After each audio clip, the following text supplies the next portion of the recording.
할머니를 무시한 며느리. 하지만 진짜 할머니의 얼굴은 따로 있었는데. 안녕하세요. 사연 시작 전에 구독과 좋아요를 눌러주신다면 큰 힘이 됩니다. 그럼 재미있는 사연 시작하겠습니다. 호텔 연회장 문이 열리자마자 가장 먼저 들린 건 웃음소리였다. 크고 또렷한 웃음, 일부러 주변 사람들까지 들리게 웃는 소리였다. 어머, 어머님 여기까지 오셨어요? 며느리 서지연의 목소리였다. 말은 공손했지만 눈은 웃고 있지 않았다.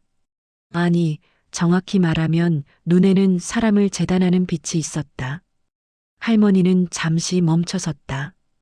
구두 끝이 카펫에 살짝 걸렸고 연회장 안쪽에서 반짝이는 샹들리에 불빛이 순간 눈을 찔렀다. 지연아. 할머니가 이름을 불렀지만 며느리는 이미 고개를 돌리고 있었다. 여기 VIP 테이블인데요. 어머님 자리야, 거기 말고요. 저쪽이요, 저쪽. 며느리는 손가락으로 연회장 가장 구석을 가리켰다. 주변 사람들 몇 명이 힐끗 쳐다봤다.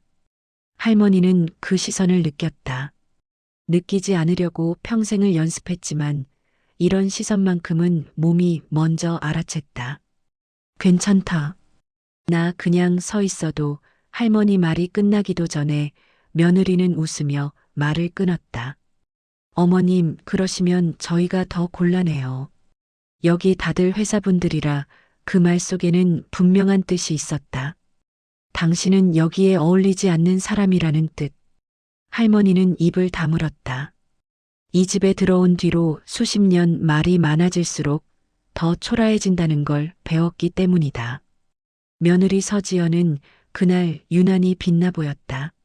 명품 가방, 반짝이는 귀걸이, 고급스러운 드레스, 그리고 사람들 사이를 오가며 던지는 말들. 아, 그 대표님이요?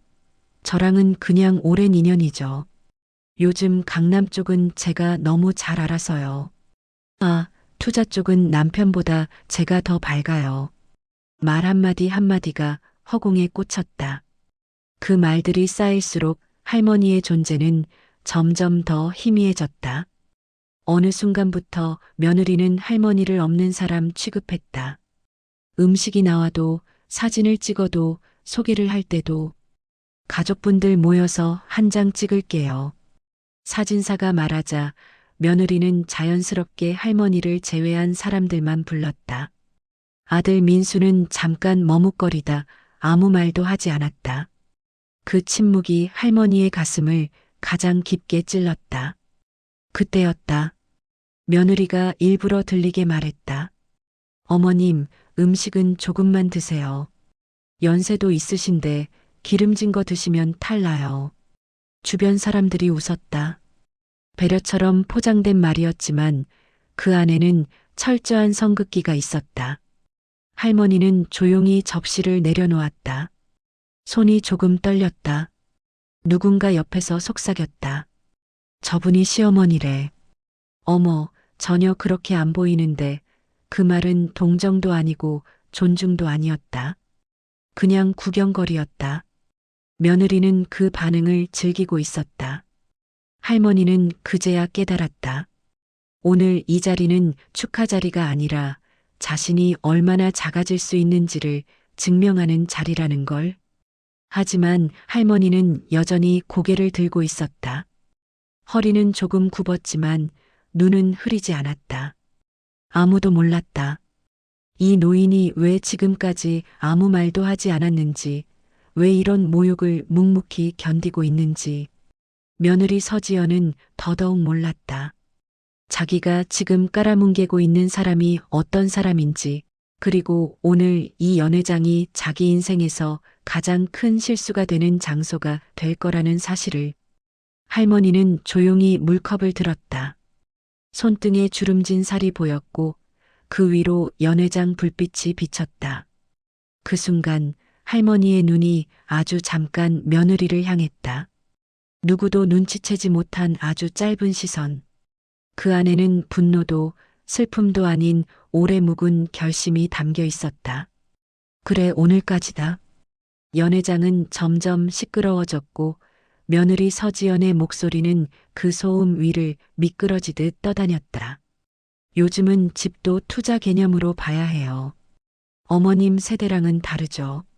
누군가 웃으며 맞장구를 쳤고 서지연은 그 반응이 마음에 든 듯 고개를 끄덕였다. 그래서 전 아예 어중간한 건 안 봐요. 사람도 집도요. 그 말이 할머니 귀에 또렷하게 꽂혔다. 사람도 어중간한 건 안 본다. 그 말은 분명 누군가를 향한 말이었고 할머니는 그 누군가가 자기라는 걸 너무 잘 알고 있었다. 아들 민수는 며느리 옆에서 웃기만 했다. 말리지도 거들지도 않았다. 그저 분위기에 묻어 있었다. 그게 할머니를 더 아프게 했다. 며느리는 그날따라 유난히 할머니를 의식했다. 일부러 더 크게 웃고 일부러 더 멀리 떨어져 앉았다. 음식이 떨어질 즈음 서지연은 직원에게 말했다. 어머님 테이블은 그냥 간단하게 주세요. 많이 드시지도 못하시잖아요. 직원이 난처한 표정을 지으며 할머니를 쳐다봤다. 할머니는 고개를 끄덕였다. 괜찮아요. 그 한마디에 모든 게 정리됐다. 며느리는 그걸 보고 속으로 확신했다. 역시 이 사람은 아무 말도 못한다고. 평생 이렇게 살아온 사람이라고. 그래서 더 과감해졌다. 어머님은 워낙 검소하셔서요. 요즘 같은 시대랑은 좀 안 맞죠. 사람들 사이에서 웃음이 터졌다. 누군가는 고개를 끄덕였고 누군가는 민망해서 눈을 피했다. 그 반응 하나하나가 서지연을 더 부풀게 했다. 그때였다.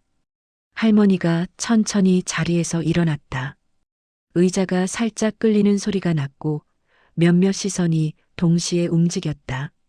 서지연은 순간 흠칫했지만 이내 웃음을 지었다. 어머님, 어디 가세요? 할머니는 대답하지 않았다.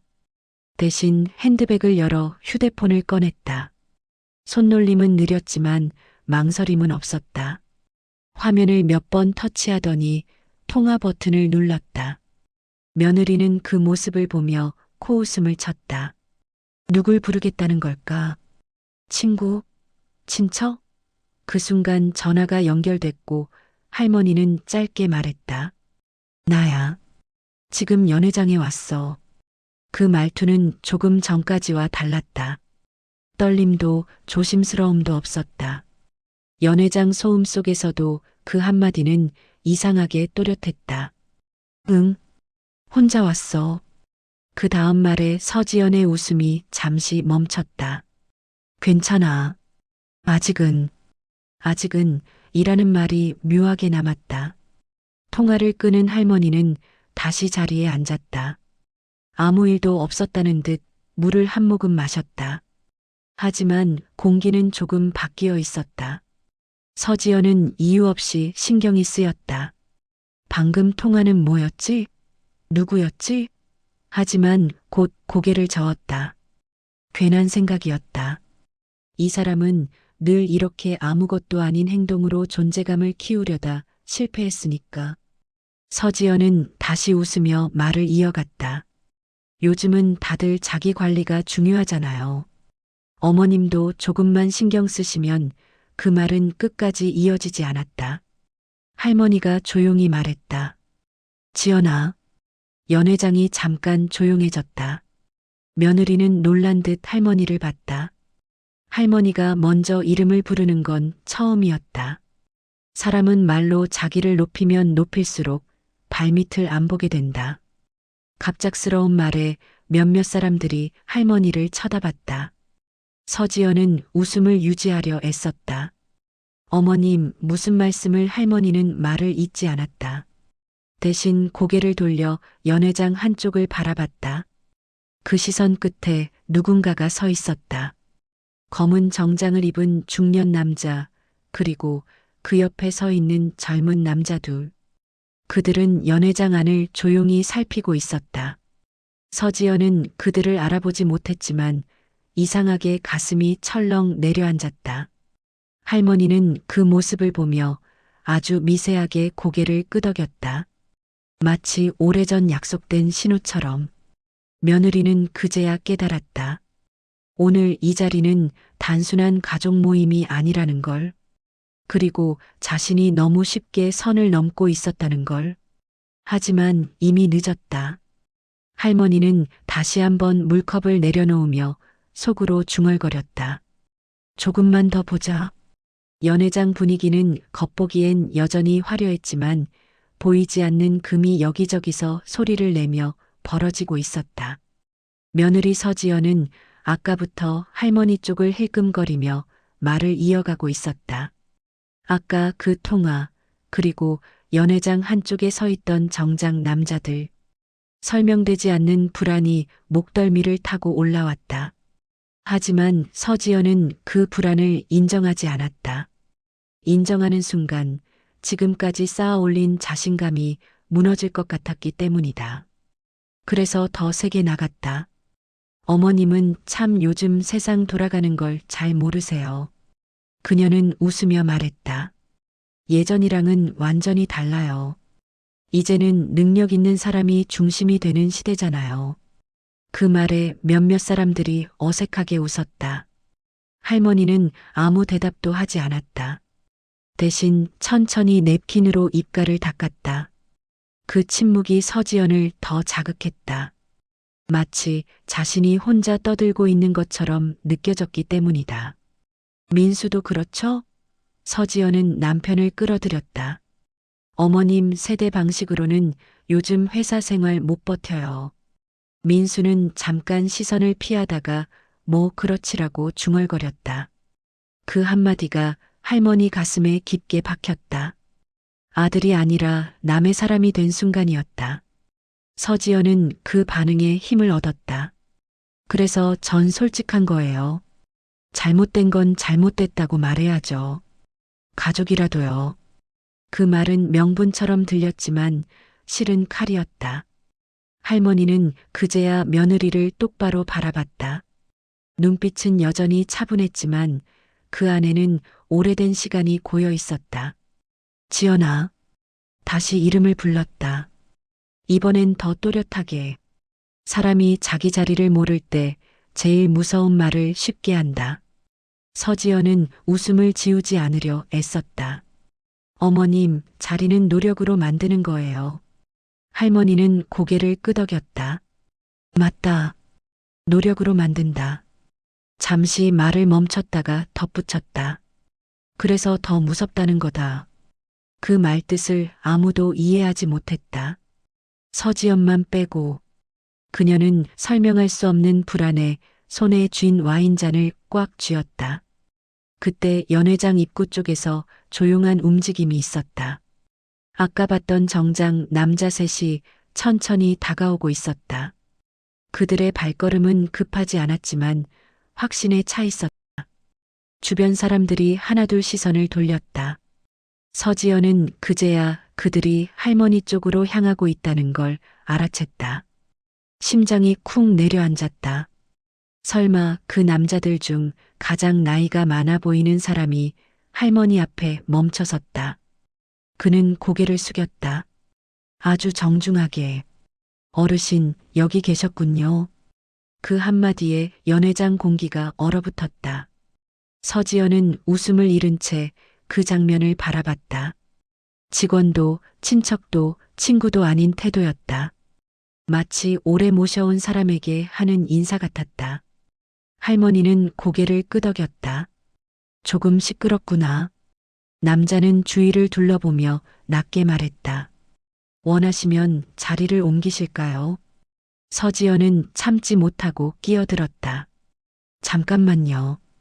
이분은 제 시어머니세요. 말투에는 묘한 경계심이 섞여 있었다. 남자는 서지연을 잠깐 바라봤다. 눈빛에는 아무 감정도 담겨 있지 않았다. 알고 있습니다. 그 짧은 대답이 서지연을 더 불안하게 만들었다. 그럼 왜 말을 잇기도 전에 남자는 다시 할머니를 향했다. 회장님께서 연락 기다리고 계십니다. 그 순간 서지연의 머릿속이 새하얘졌다. 회장님? 누가? 어떤 회장? 웃음소리가 완전히 사라진 연회장에서 그 단어는 너무 컸다. 민수도 고개를 들었다. 회장님이요? 남자는 고개를 끄덕였다. 네. 어르신 일정 때문에. 할머니는 천천히 자리에서 일어났다. 주변 사람들이 숨을 죽였다. 그동안 구석에 앉아있던 노인이 아니라 중심에 서는 사람의 움직임이었다. 할머니는 서지연을 바라보며 조용히 말했다. 지연아. 그 목소리는 더 이상 흔들리지 않았다. 조금만 더 기다려라. 서지연은 아무 말도 하지 못했다. 방금 전까지 이 자리를 지배하고 있다고 믿었던 자신이 지금은 구경꾼처럼 느껴졌다. 할머니는 남자들과 함께 연회장 한쪽으로 이동했다. 그 뒷모습을 보며 서지연은 처음으로 깨달았다. 자신이 무시해왔던 존재가 사실은 단 한 번도 자기와 같은 위치에 있었던 적이 없다는 걸. 그리고 그 사실이 밝혀지는 순간이 점점 가까워지고 있다는 걸.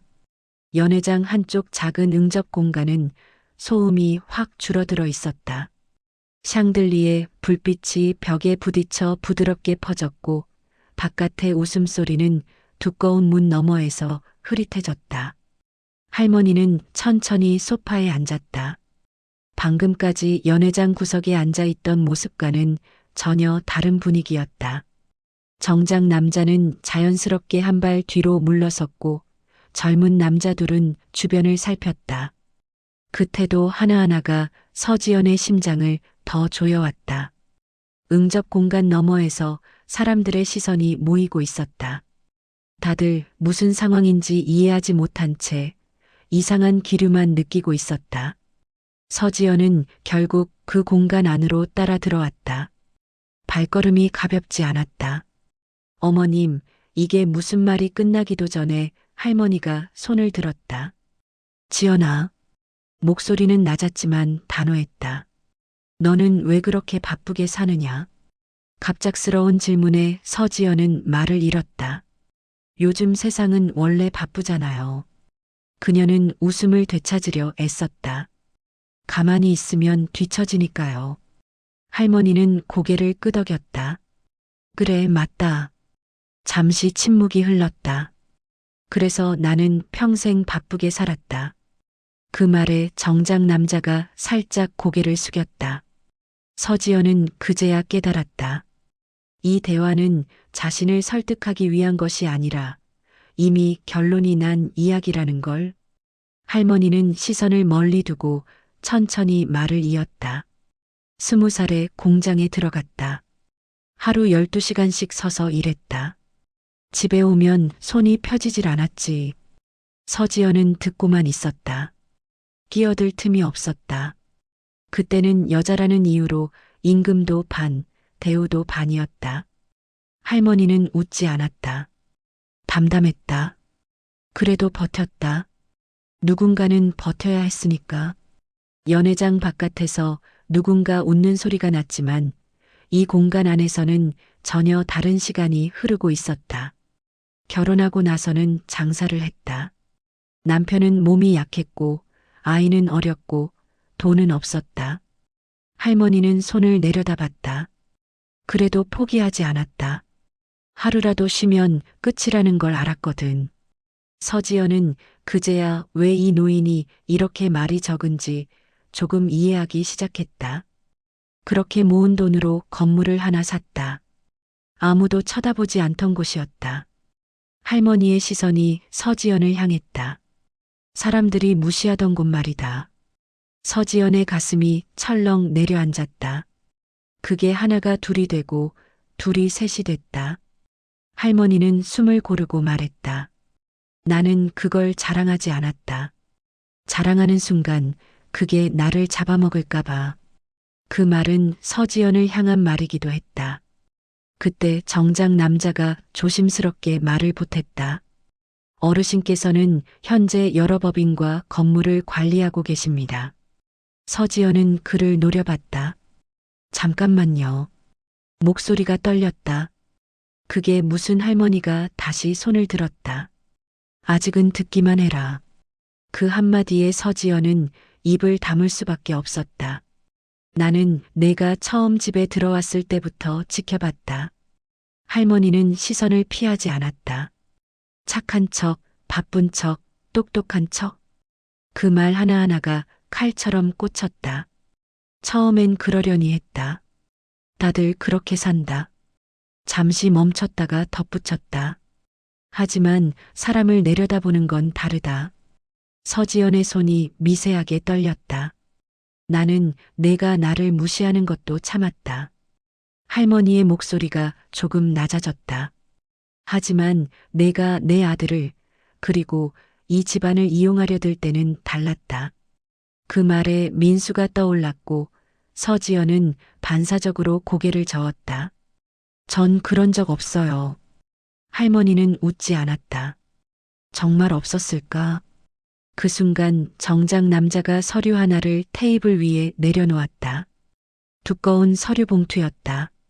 이건 서지연의 말이 막혔다.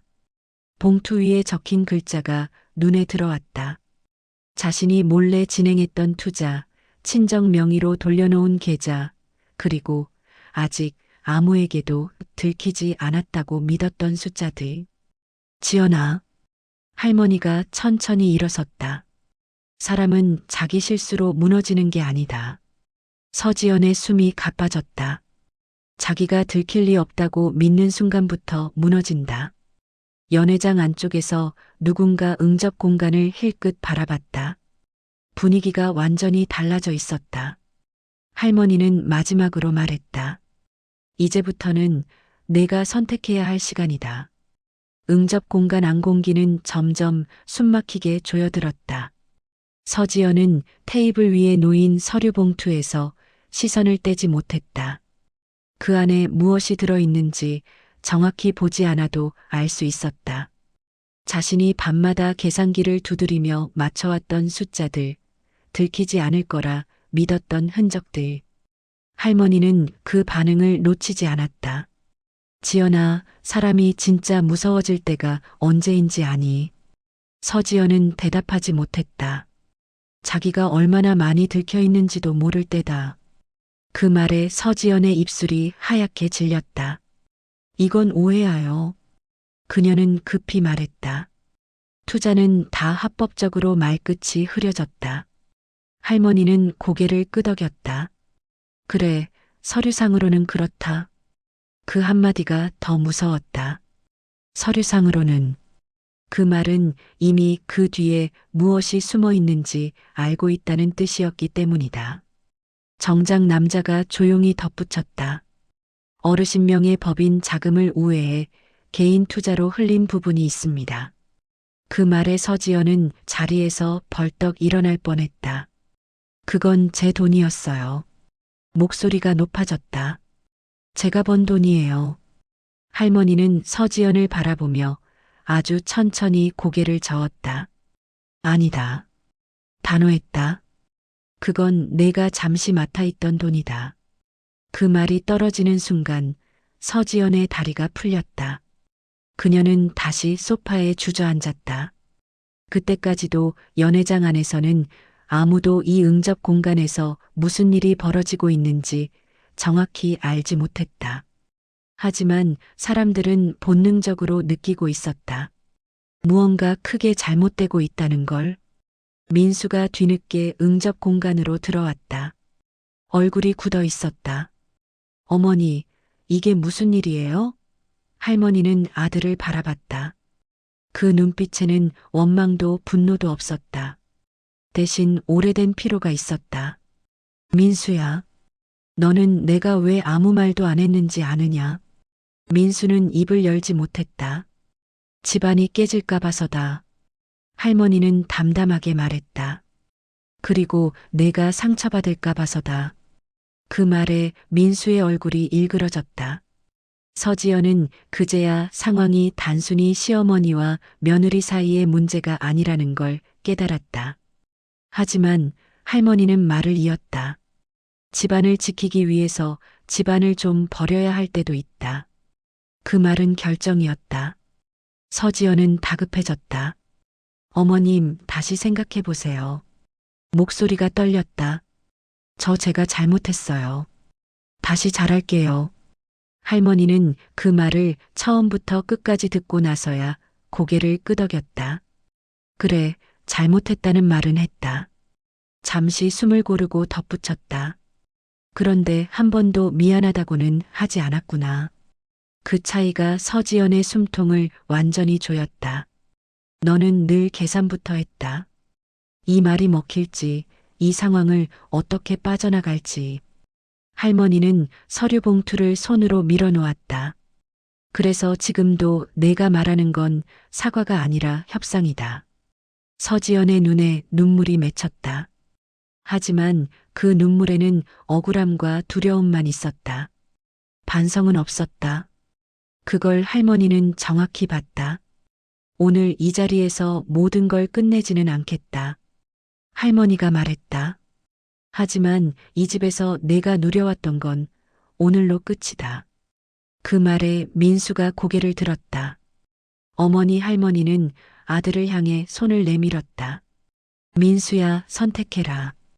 응접 공간 안에 무거운 침묵이 내려앉았다. 민수의 선택이 곧 서지연의 운명을 결정할 순간이었다. 서지연은 남편을 바라봤다. 처음으로 진심 어린 시선이었다. 하지만 이미 너무 늦었다. 민수는 고개를 숙였다. 어머니 말씀대로 하세요. 그 한마디에 서지연의 얼굴에서 모든 색이 빠져나갔다. 연회장 밖에서는 여전히 음악이 흐르고 있었다. 축하의 소리, 웃음, 샹들리에 불빛. 하지만 이 응접 공간 안에서 서지연의 세계는 조용히 무너지고 있었다. 할머니는 마지막으로 말했다. 지연아, 나는 내가 나를 무시한 건 용서할 수 있었다. 서지연의 눈이 흔들렸다. 하지만 내가 스스로를 너무 과대평가한 건 내 죄다. 연회장 문이 다시 열렸을 때 분위기는 이전과 전혀 달랐다. 음악은 여전히 흐르고 있었지만 사람들의 웃음은 끊긴 상태였다. 모두가 무언가를 기다리는 눈빛이었다. 서지연은 응접 공간에서 나와 연회장 한가운데로 들어섰다. 다리는 떨렸지만 표정은 애써 다잡았다. 아직 끝난 게 아니라고, 아직은 뒤집을 수 있다고 스스로를 설득했다. 할머니는 조금 뒤에 들어왔다. 이번엔 아무도 손짓으로 자리를 안내하지 않았다. 사람들이 자연스럽게 길을 비켰다. 그 짧은 거리에서 이미 서열은 정해져 있었다. 정장 남자 셋이 할머니 뒤를 따랐고 그 중 한 명이 연회장 책임자에게 다가가 조용히 무언가를 말했다. 마이크가 잡혔다. 연회장의 소음이 서서히 가라앉았다. 잠시 양해 말씀드리겠습니다. 책임자의 목소리가 울렸다. 중요한 안내가 있어 말씀드립니다. 서지연의 심장이 요동쳤다. 중요하다는 말이 이렇게 무서울 수 있다는 걸 처음 알았다. 책임자는 할머니를 향해 고개를 숙였다. 어르신 말씀 주시겠습니까? 수십 개의 시선이 동시에 할머니에게 꽂혔다. 할머니는 천천히 마이크를 잡았다. 손은 여전히 주름졌지만 흔들리지 않았다.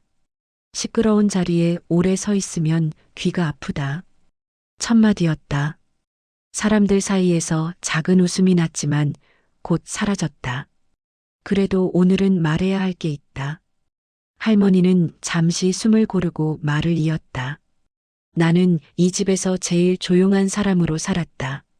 서지연은 그 말을 듣는 순간 가슴이 쿵 내려앉았다. 조용하다는 건 아무 생각이 없다는 뜻이 아니다. 그 말이 연회장 전체를 덮었다. 나는 평생 숫자를 보며 살았다. 사람도 보고 땅도 보고 돈도 봤다.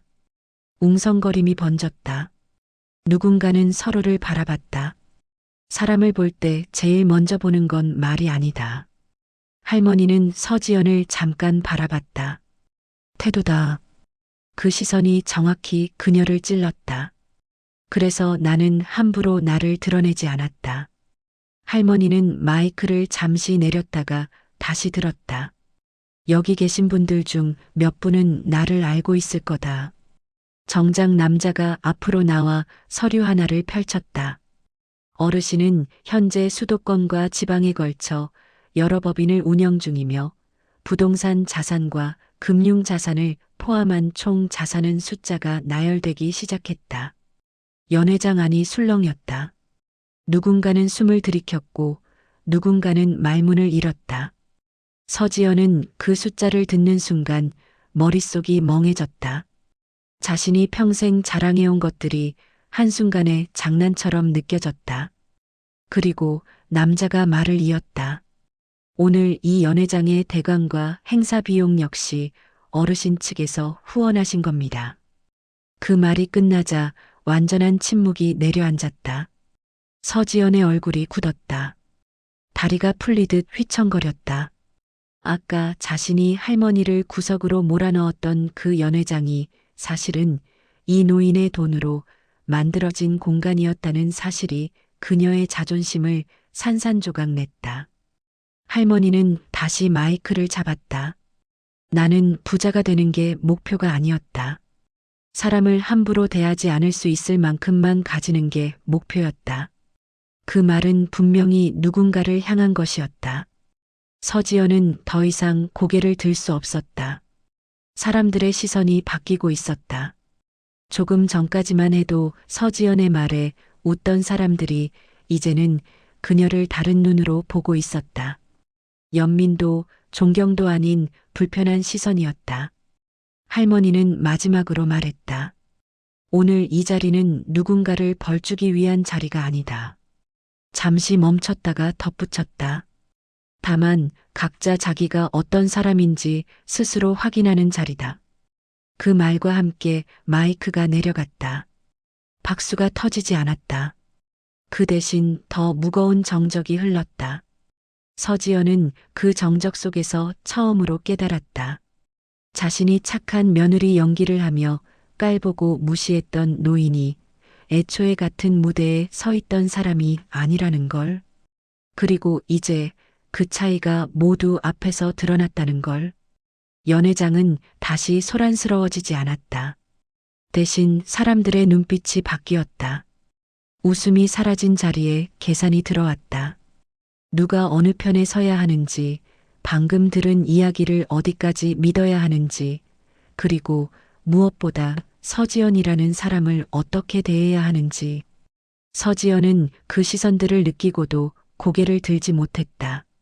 마치 바닥이 더 안전하다는 듯 샹들리에 아래를 피했다. 그때 정작 남자가 다시 앞으로 나왔다. 이번엔 서류가 하나가 아니었다. 여러 장이었다. 어르신의 요청으로 간단한 사실 확인만 하겠습니다. 그의 목소리는 감정이 없었다. 서지연 씨 명의 및 친정 명의로 운용된 계좌 총 5건. 연회장 여기저기서 숨들이키는 소리가 났다. 해당 계좌 중 3건에서 어르신 법인 자금이 우회 입금된 정황이 확인됐습니다. 서지연의 입이 열렸지만 소리가 나오지 않았다. 또한 투자 명목으로 지인들에게 받은 자금 중 일부는 실제 투자에 사용되지 않았고 개인 채무 상환에 쓰인 것으로 확인됐습니다. 그 말이 끝나자 누군가 낮게 탄식을 내뱉었다. 이건 단순한 가족 싸움이 아니었다. 이미 사회적 문제였다. 민수는 그제야 서지연을 바라봤다. 낯선 얼굴이었다. 지연아, 이게 무슨 말이야? 서지연은 울먹이며 말했다. 오해예요. 다 오해야. 하지만 그 말은 너무 늦었다. 할머니는 그 모습을 조용히 지켜보다가 입을 열었다.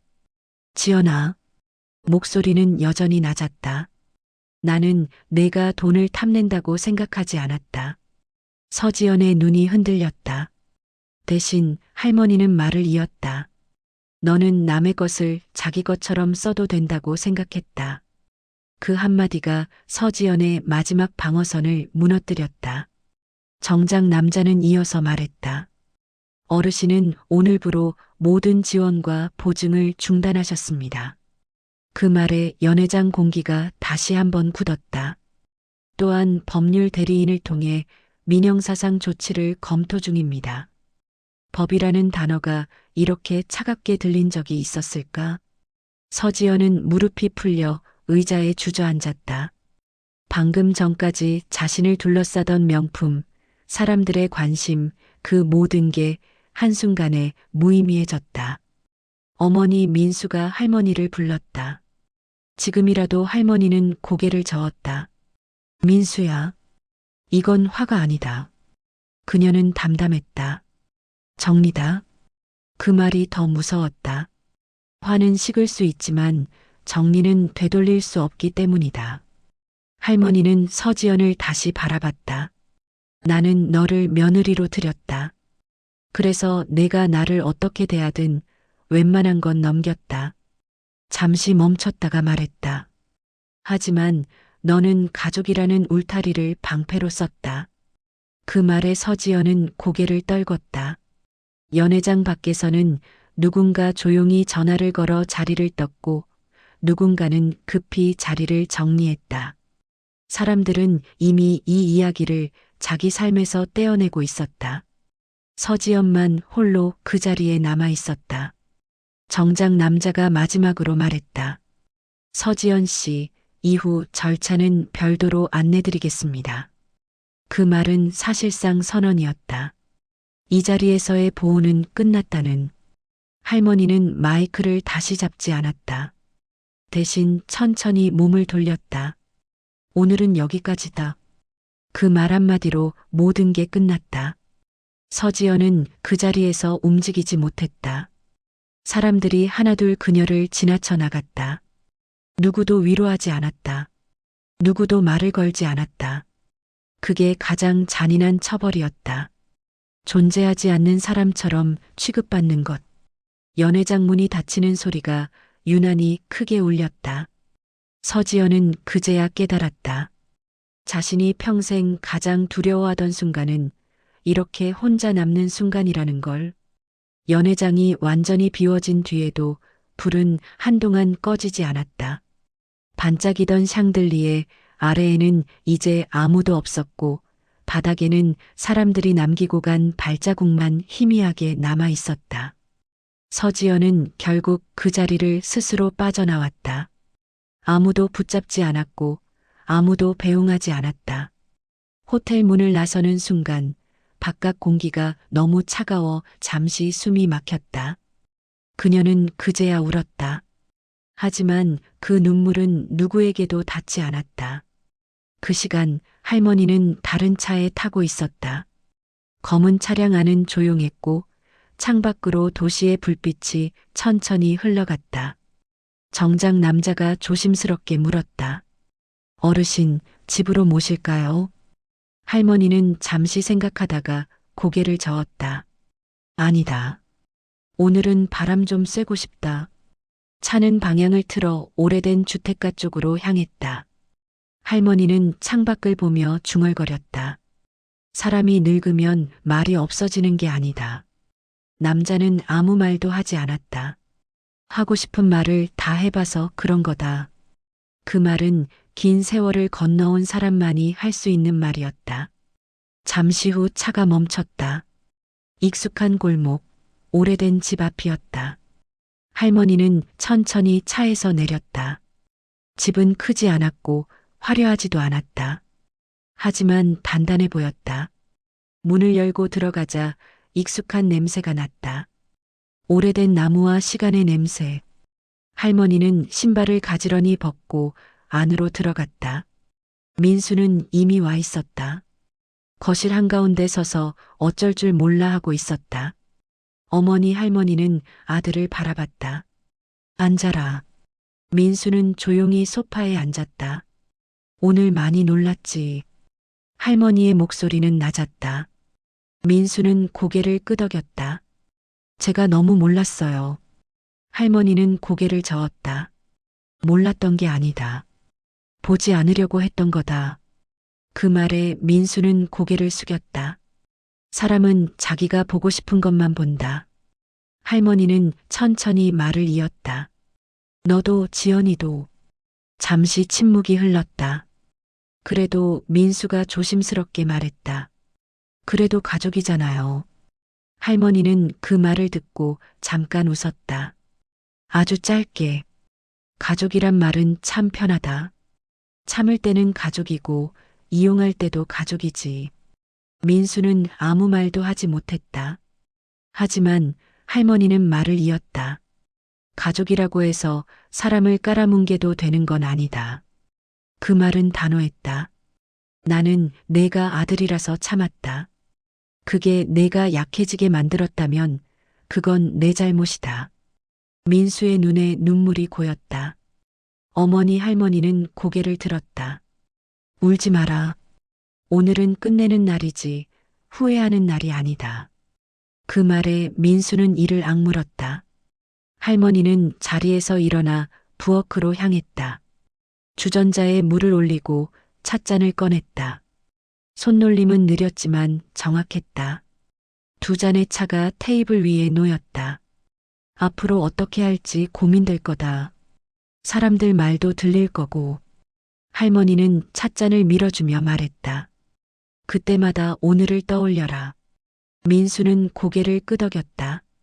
사람을 함부로 대하는 사람은 결국 혼자 남는다. 그 말은 서지연을 향한 말이기도 민수를 향한 말이기도 했다. 밤이 깊어갔다. 집안은 조용했고 시계 초침 소리만 들렸다. 할머니는 창가에 서서 밖을 바라봤다. 도시의 불빛은 여전히 밝았지만 그 속에서 길을 잃는 사람도 많았다. 나는 오늘 할머니가 말했다. 조금 시끄러웠던 삶을 정리했다. 민수는 뒤에서 그 뒷모습을 바라봤다. 처음으로 그 노인이 얼마나 큰 사람인지 보였다. 다음 날 소문은 빠르게 퍼졌다. 며느리 서지연의 이름은 더 이상 자랑과 함께 불리지 않았다. 조용히 그러나 확실하게 지워졌다. 사람들은 오래 이야기하지 않았다. 그게 이 사회의 방식이었다. 할머니는 다시 조용한 일상으로 돌아갔다. 시장에 가고 집을 쓸고 차를 마셨다. 달라진 건 하나였다. 더 이상 고개를 숙이지 않는다는 것. 어느 날 할머니는 혼잣말처럼 말했다. 착한 척은 오래 못한다. 진짜 얼굴은 결국 드러난다. 그 말은 누구를 향한 것도 아니었다. 그저 살아온 시간의 결론이었다. 오늘은 사연은 여기까지입니다. 구독과 좋아요를 눌러주신다면 큰 힘이 됩니다. 오늘 하루 당신에게 조금이나마 재미를 주는 사연이 됐으면 좋겠네요. 감사합니다.